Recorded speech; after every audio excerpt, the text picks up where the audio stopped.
Hari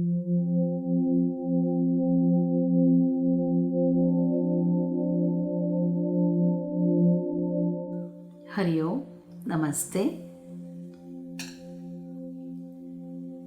Many of you had asked me to shed some light and do some discussion on this sacred word called devotion.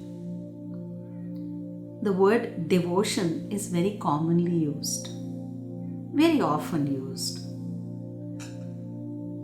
And maybe we don't go into the depth of the word that it speaks about, volumes it speaks about, but we just use devotion when we feel like, when we connect ourselves with our gurus, our masters, deities, God, our creator. What is devotion? How do we define devotion? How is it different from love? First of all, devotion itself means love, but not the normal love, but great love, immense love. Love in complete surrenderness. Love without any questions. That is devotion. Devotion is complete loyalty. Loyalty towards your master, your guru, your creator, your deity. Of course, there is loyalty in human relationships too. So we call devout in that human relationship forms. Devotion is selfless love and complete dedication towards whom we revere and we love. Devotion does not develop without commitment. So devotion develops only with commitment, and that too deep-rooted commitment. And that deep-rooted commitment is called bhakti. The path of devotion is called bhakti. And the one who is devoted is called bhakta, the one who is walking the path of devotion.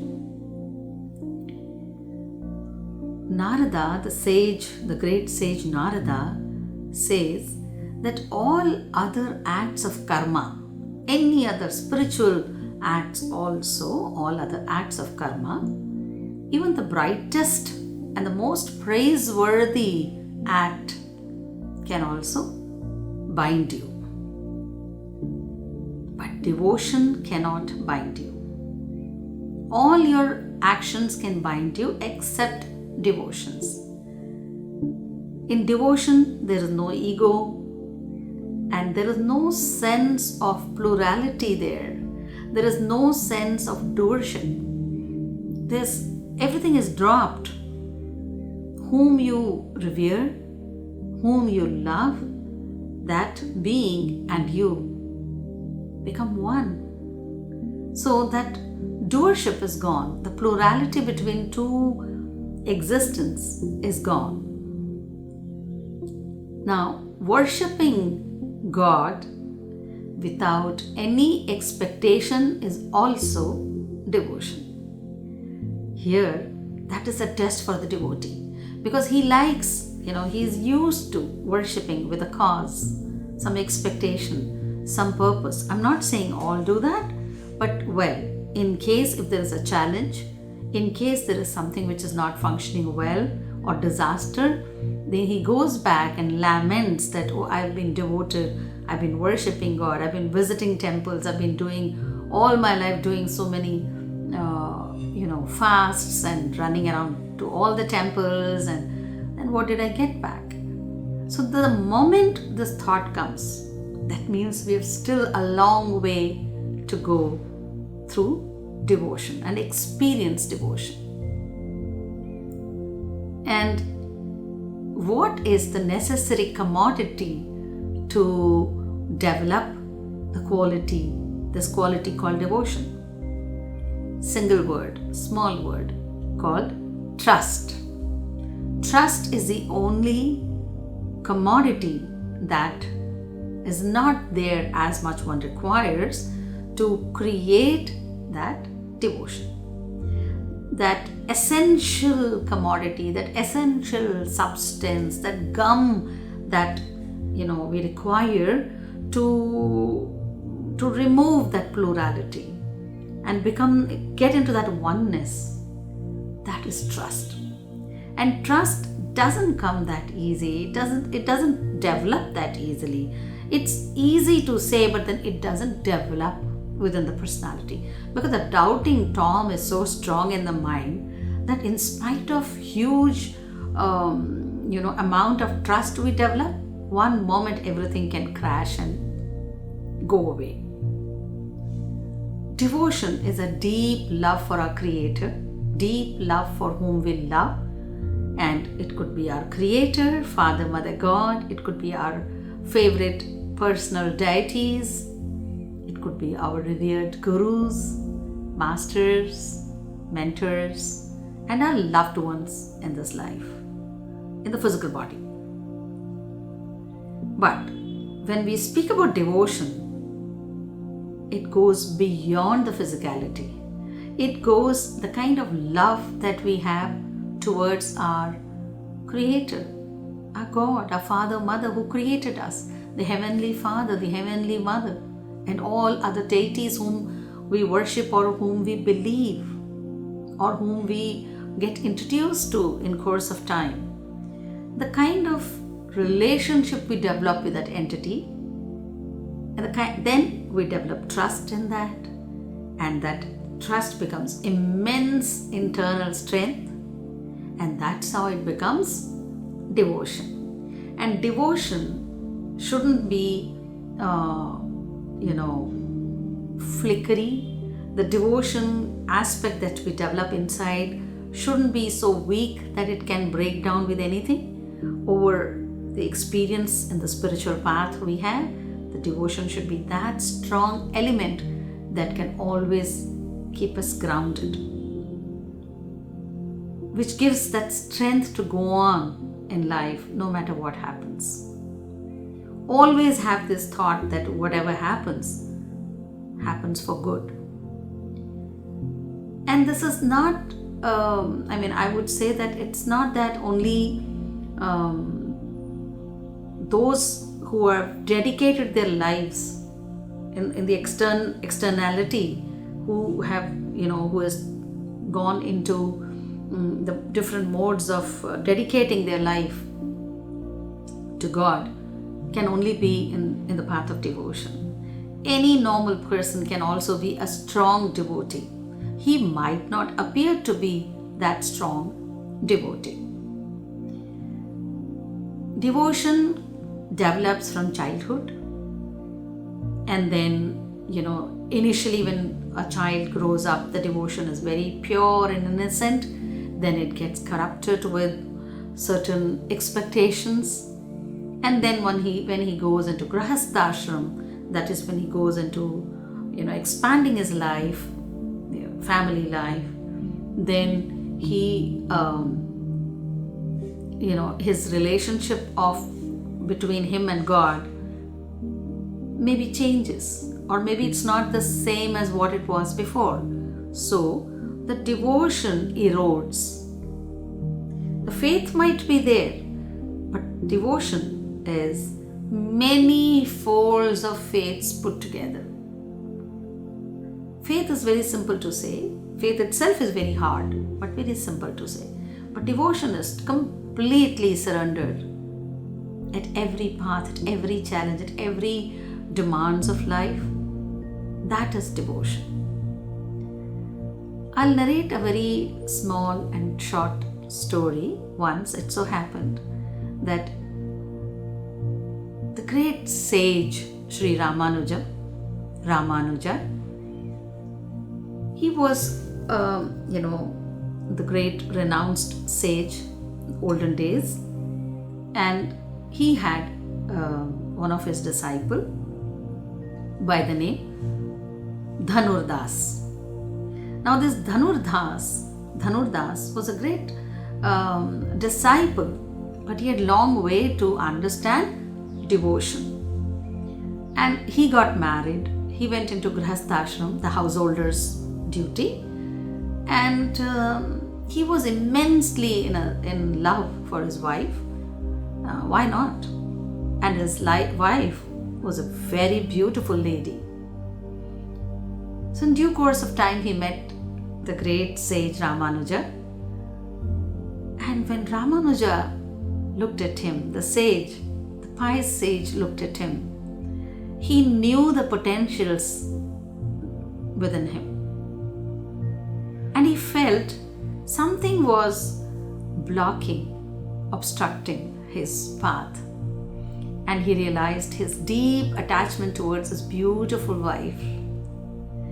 So one day, Ramanuja asked him that, what is true beauty?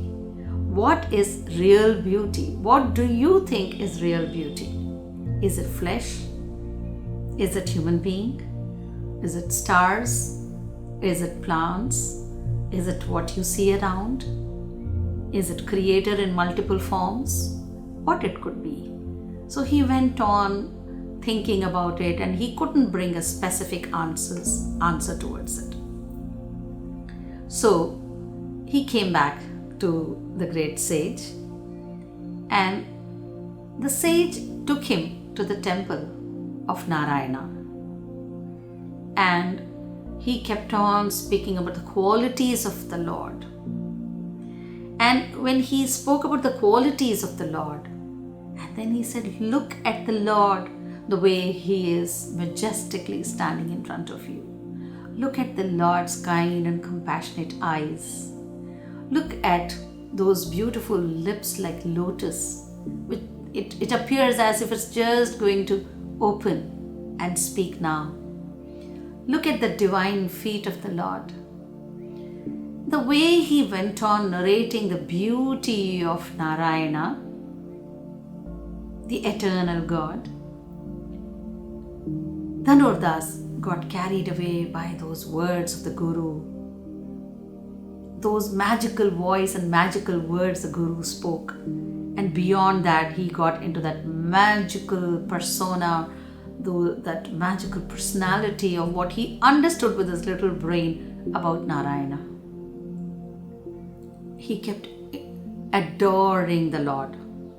In that adoration, he came back to tell God, his sage, truly, if there is something called beauty, then it is Narayana and Narayana alone.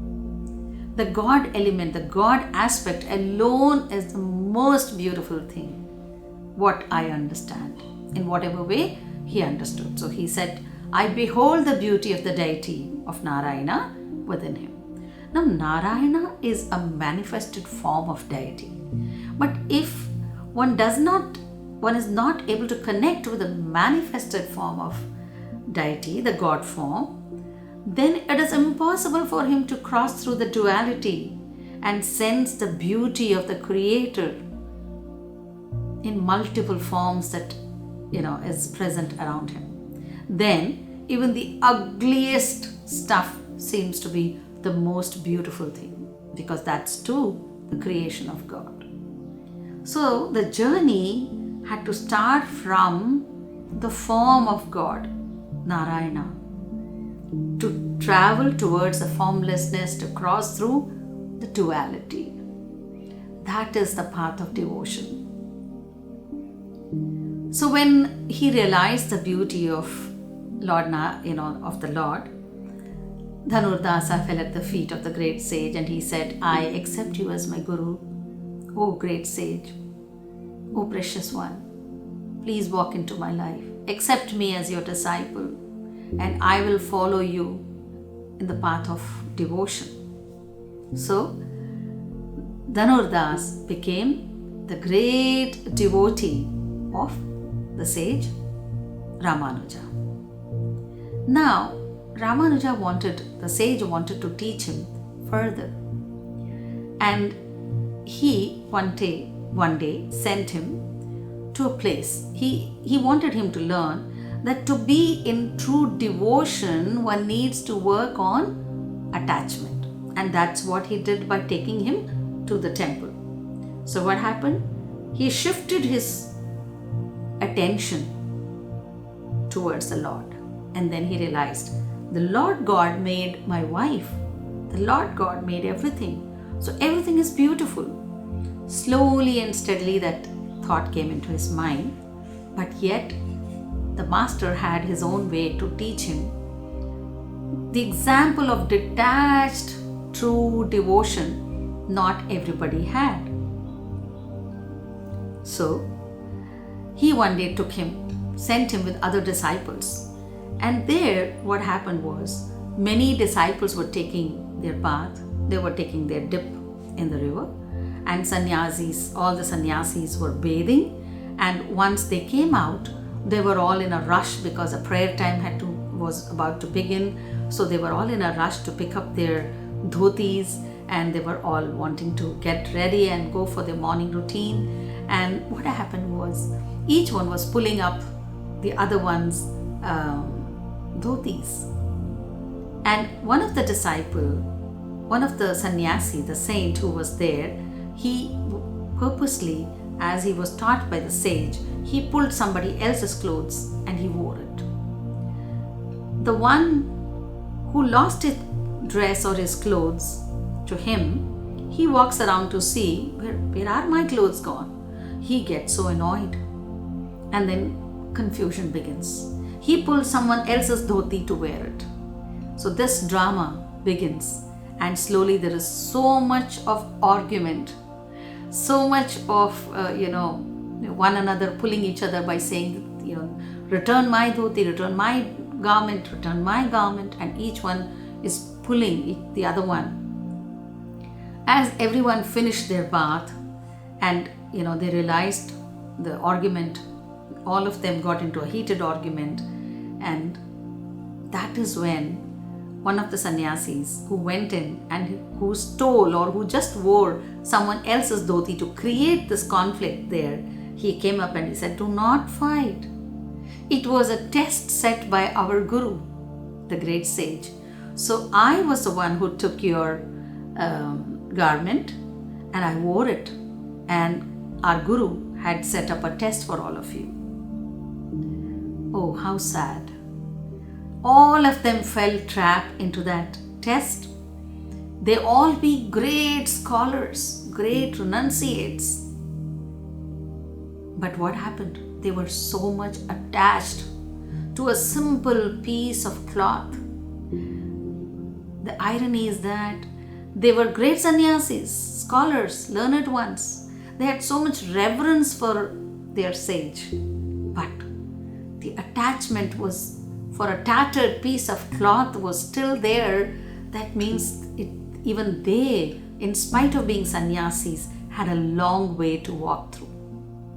This was the first lesson Dhanurdhar learned, that it's not easy to let go the attachment. May you be as a householder, grahastha, or maybe a sannyasi. It's a habit you develop. Just by wearing robes of a sannyasi, of a saint, you don't become detached.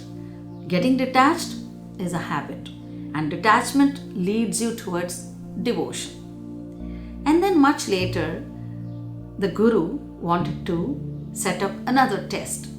So in the second test, what happened was, the Guru sent one of his disciples late at night, as he knew that Dhanurdas by then had become very much devoted to the Guru and to the temple. He used to spend a lot of time in seva, in service for the Lord, doing all the temple duties. He would go home late.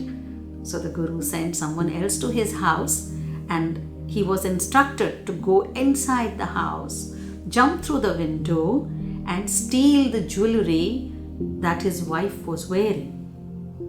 And as soon as the husband comes or she wakes up, he was told to jump out and wait and just see the drama, what would happen. So this man, as instructed, jumps through the window and quietly walks. The wife is sleeping, and he just goes to pull one of her piece of jewelry from her neck, and he successfully pulls it out. By then, the wife wakes up. And she wakes up and she turns to the other side. And the moment she wakes up and turns to the other side and then again falls asleep, this man is so scared because the woman has woken up. So he quietly walks out and jumps out of the window, and he is, as instructed, just waiting there.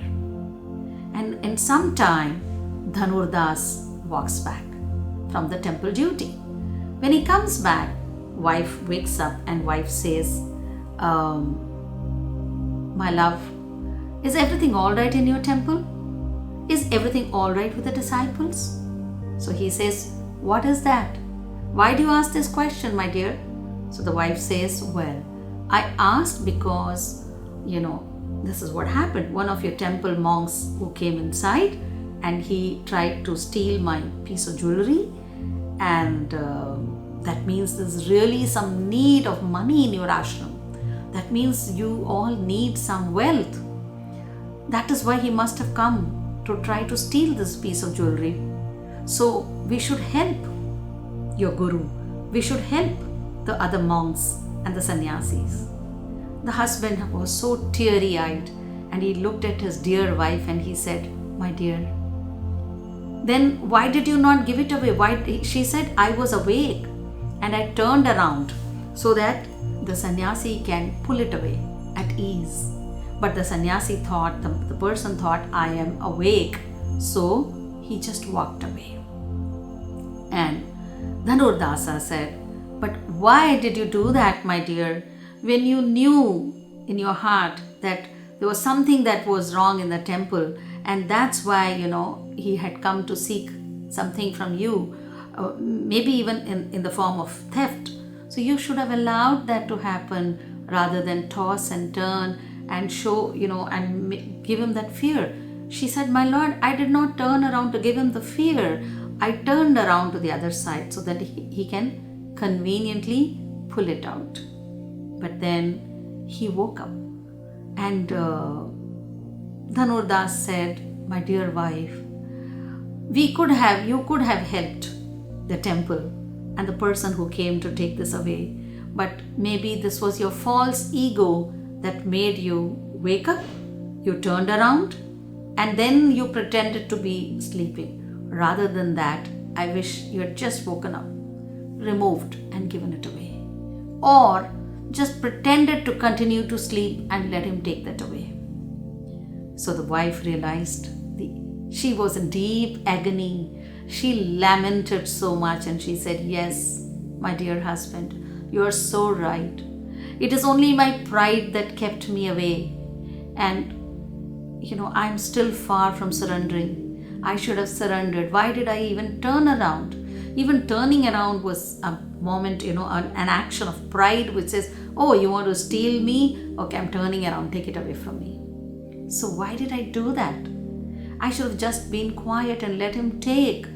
Or I should have got up and just fell at his feet and said, you are the sannyasi from the ashram. Please take it away. So what should I do? She was lamenting in tears. Dhanurdasa said, my dear wife, let's both go tomorrow and hand over whatever we have to the ashram. And just there, hiding behind the wall, the disciple who was sent by the sage was astonished at the humility. He was astonished, surprised beyond words. And he looked, he felt to the humility and to the bhakti, the devotion that these two people had towards the Guru.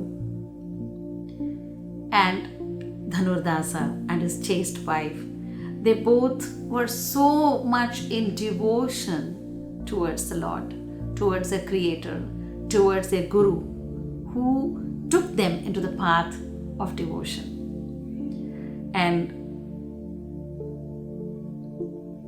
the message goes to the Guru.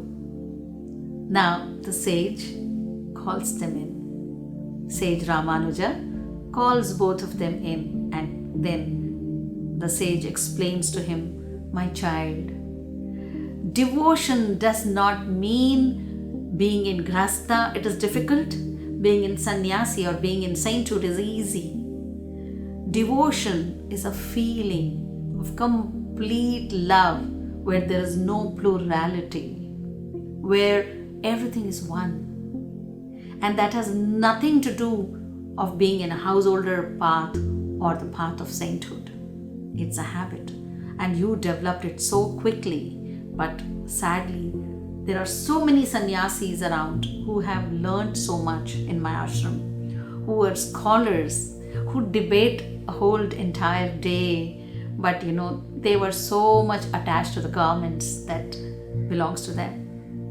And you and your wife were not attached to the jewelry the way you were so much willing to give it away. Everything, so much ready to give it away.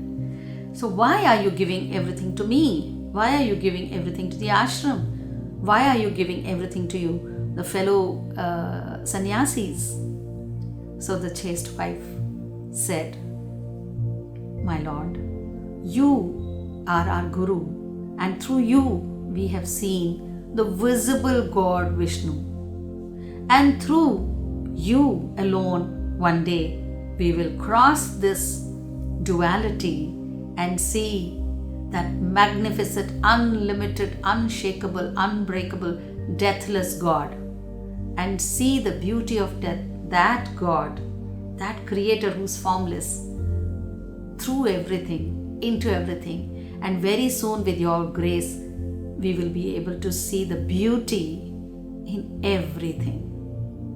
So, to walk through that path, these little bit of tinny-minny jewelry, that's not important. If that can help the ashram, if that can help any fellow being, I would like to gladly give it away. All I want is that I need to remain in the path of devotion, never ever to break. I do not want my devotion to reduce, get corrupted, get rusted by the worldly attachment. It's not only my husband, Dhanurdasa, learned this lesson through my loving husband. I have also learned the lesson of detachment. So, my dear ones, I hope you heard the story very carefully. Devotion does not come without detachment. To devote yourself, you need to detach from all the possessions that you have, because devotion needs a lot of energy, lot of you, yourself. Where are you the whole day?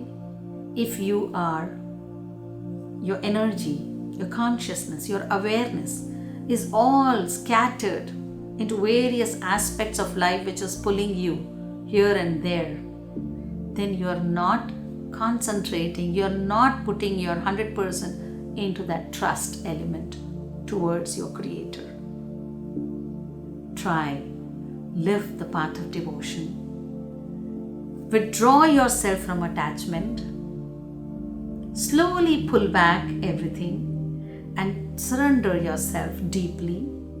Have such immense, unshakable faith towards your Creator. Walk the path of devotion and see what a beautiful journey it would be. And you will yourself feel and experience the pilgrimage of being born on this earth. That every moment of your life is nothing but devotion. And it's definitely not impossible and not that difficult. It just needs some discipline and some practice. I'm sure you can all do that and be so much completely rather devoted, deeply devoted to your respective gurus, deities, the Creator, Father, Mother, God, whichever way you see them. And the day comes very soon in your life when you can cross all the Maya, all the illusion, so that you can cross through the duality to see that oneness of our Creator, His beauty in everything. May God be with you. Loads of blessings and much love. Walk the path of devotion. Until we meet again. Namaste.